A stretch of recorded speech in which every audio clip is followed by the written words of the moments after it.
Hi guys, welcome to your channel. ಇವತ್ತಿನ recipe ಬಂದುಬಿಟ್ಟು chicken ಸಾರು ಮಾಡ್ಕೊಳ್ಳೋಣ. ತುಂಬ ರುಚಿಯಾಗಿ ತುಂಬಾ ಚೆನ್ನಾಗಿರುತ್ತೆ. ಇದು ರಾಗಿ ಮುದ್ದೆ, ಚಪಾತಿ, ಪೂರಿ, ದೋಸೆಗಂತೂ ಒಳ್ಳೆ ಕಾಂಬಿನೇಷನ್. ನೀವು ಯಾವ್ದು ಬೇಕಾದರೂ ಮಾಡ್ಕೋಬೋದು. ಇವಾಗ ಅದಕ್ಕೆ ಬೇಕಾಗಿರೋ ಮಸಾಲೆಗೆ ಬೇಕಾಗಿರೋಂಥ ಇಂಗ್ರೀಡಿಯೆಂಟ್ಸು: ಚಕ್ಕೆ, ಲವಂಗ, ಕಾಳುಮೆಣಸು, ಈರುಳ್ಳಿ, ಬೆಳ್ಳುಳ್ಳಿ, ಶುಂಠಿ, ಕಾಯಿ.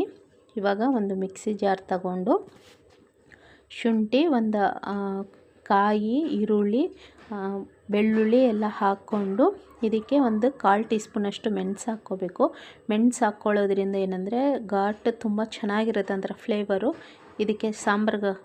ಇವಾಗ ಚಕ್ಕೆ, ಲವಂಗ, ಚಕ್ಕೆ ಬಂದುಬಿಟ್ಟು 1-2 ಪೀಸ್ ಹಾಕ್ಕೊಳ್ಳಿ. ಗಸಗಸೆ 1 ಟೀ ಸ್ಪೂನಷ್ಟು ಗಸಗಸೆ ಆ್ಯಡ್ ಮಾಡಿಕೊಂಡ್ರೆ ಚೆನ್ನಾಗಿರುತ್ತೆ. ಇವಾಗ ಕೊತ್ತಂಬರಿ ಸೊಪ್ಪು, ಪುದೀನ ಸೊಪ್ಪು, ಈ ಟೊಮೊಟೊ ಹಣ್ಣು, ಒಂದು ಮೀಡಿಯಮ್ ಸೈಜ್ ಟೊಮೊಟೊ. ಇವಾಗ ಚಿಕನ್ ನೀಟಾಗಿ ತೊಳೆದಿಟ್ಕೊಂಡಿದ್ದೀನಿ ನೋಡಿ. ಸ್ವಲ್ಪ ಅರಿಶಿನ, ಉಪ್ಪು ಹಾಕ್ಬಿಟ್ಟು ತೊಳೆದಿಟ್ಕೊಳ್ಳಿ. ಚಿಕನ್ ತುಂಬ ಚೆನ್ನಾಗಿರುತ್ತೆ. ಇವಾಗ ಒಂದು ಕಡಾಯಿ ಇಟ್ಕೊಂಡು ಒಂದು 5-6 ಟೀ ಸ್ಪೂನಷ್ಟು ಎಣ್ಣೆ ಹಾಕ್ಕೊಂಡು ಇವಾಗ ಇದಕ್ಕೇ ಒಗ್ಗರಣೆಗೆ ಕೊತ್ತಂಬರಿ, ಪುದೀನ, ಹಸಿಮೆಣ್ಸಿನ್ಕಾಯಿ, ಈರುಳ್ಳಿ, ಒಂದು ಮೀಡಿಯಮ್ ಸೈಜ್ ಈರುಳ್ಳಿನ ಕಟ್ ಮಾಡಿ ಒಗ್ಗರಣೆಗೆ ಹಾಕ್ಕೋಬೇಕು. ಹಸಿಮೆಣ್ಸಿನ್ಕಾಯಿ ಒಂದು 4 ಹಸಿಮೆಣ್ಸಿನ್ಕಾಯಿ ಕಟ್ ಮಾಡಿ ಆ್ಯಡ್ ಮಾಡಿದ್ದೀನಿ. ಇವಾಗ ಅರಿಶಿನ ನಾನು ಎಣ್ಣೆಗೆ ಬಿಟ್ಟಿದ್ದೀನಿ. ಅರಿಶಿನ ಎಣ್ಣೆಗೆ ಹಾಕೋದ್ರಿಂದ ತುಂಬ ಒಳ್ಳೆ ಫ್ಲೇವರ್ ಬರುತ್ತೆ. ಸಾಂಬಾರು ತುಂಬ ರುಚಿಯಾಗಿ ತುಂಬ ಚೆನ್ನಾಗಿರುತ್ತೆ. ಇವಾಗ ತೊಳೆದಿಟ್ಕೊಂಡಿರೋ ಚಿಕನ್ ಎಣ್ಣೆಗೆ ಹಾಕ್ಕೋಬೇಕು. ನೀಟಾಗೆಲ್ಲ ಮಿಕ್ಸ್ ಮಾಡಿಕೊಂಡು ಫ್ರೈ ಮಾಡ್ಕೋಬೇಕು. ಮಸಾಲೆ ಮೊದಲು ಹಾಕಬಾರ್ದು. ಮೊದಲು ಚಿಕನ್ ಹಾಕಿಬಿಟ್ಟು ಅದರಲ್ಲಿರೋ ನೀರೆಲ್ಲನೂ ಹಿಂಗೋಗೋವರೆಗೂ ಫ್ರೈ ಮಾಡ್ಕೋಬೇಕು ಮೊದಲು. ನೋಡಿ, ಇವಾಗ ಎಣ್ಣೆ ಎಲ್ಲ ಸಪ್ರೇಟಾಗಿದೆ, ಒಂಚೂರು ನೀರಿಲ್ಲ, ಚಿಕನ್ ಎಲ್ಲ ನೀಟಾಗಿ ಫ್ರೈ ಆಗಿದೆ ಅಲ್ವಾ. ಇವಾಗ ಇದಕ್ಕೇ ಎಲ್ಲ ಸ್ಪೈಸಸ್ಸನ್ನು ಆ್ಯಡ್ ಮಾಡ್ಕೋಬೇಕು.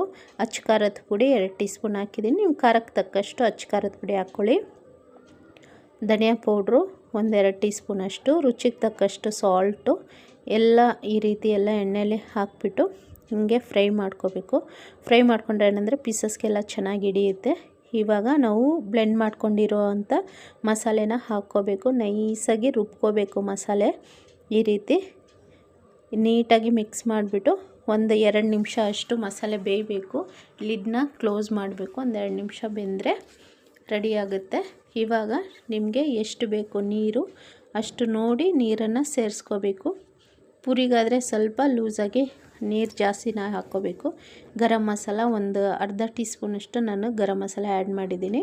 ಇವಾಗ ನೀರು ಈ ತಿಕ್ನೆಸ್ ನೋಡ್ಕೊಂಡು ನೀರನ್ನು ಆ್ಯಡ್ ಮಾಡ್ಕೋಬೇಕು. ಇದು ಮುದ್ದೆಗಂತೂ ಒಳ್ಳೆ ಕಾಂಬಿನೇಷನ್, ತುಂಬ ಚೆನ್ನಾಗಿರುತ್ತೆ. ನೋಡಿ, ನಿಮ್ಗೆ ಯಾವ ಹದಕ್ಕೆ ಬೇಕು, ಎಷ್ಟು ನೀರು ಬೇಕೋ ಅಷ್ಟು ನೋಡಿಕೊಂಡು ನೀರು ಸೇರಿಸಿ ಹಾಕ್ಕೋಬೇಕು. ಇವಾಗ ಲಿಡ್ನ ಕ್ಲೋಸ್ ಮಾಡಿಬಿಟ್ಟು ಒಂದು 10 ನಿಮಿಷ ಬೆಂದರೆ ಸಾಕು. ಸಾಂಬಾರು ರೆಡಿ ಆಗುತ್ತೆ. ಮುದ್ದೆಗಂತೂ ಒಳ್ಳೆ ಕಾಂಬಿನೇಷನು. ಮುದ್ದೆ ಮಾಡ್ಕೊಂಡಾಗ ಮಾಡ್ಕೊಳ್ಳಿ.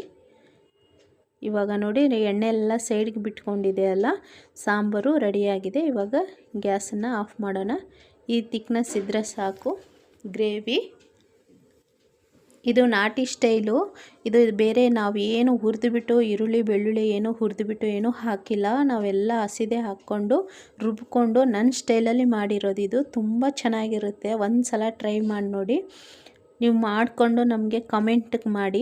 ನಮ್ಮ ಚಾನಲ್ ಯಾರಾದರೂ ಹೊಸ್ದಾಗಿ ನೋಡೋರಾದರೆ ಪ್ಲೀಸ್ ನಮ್ಮ ಚಾನಲ್ನ ಸಬ್ಸ್ಕ್ರೈಬ್ ಮಾಡ್ಕೊಳ್ಳಿ, ಲೈಕ್ ಮಾಡಿ, ಶೇರ್ ಮಾಡಿ, ಸಪೋರ್ಟ್ ಮಾಡಿ.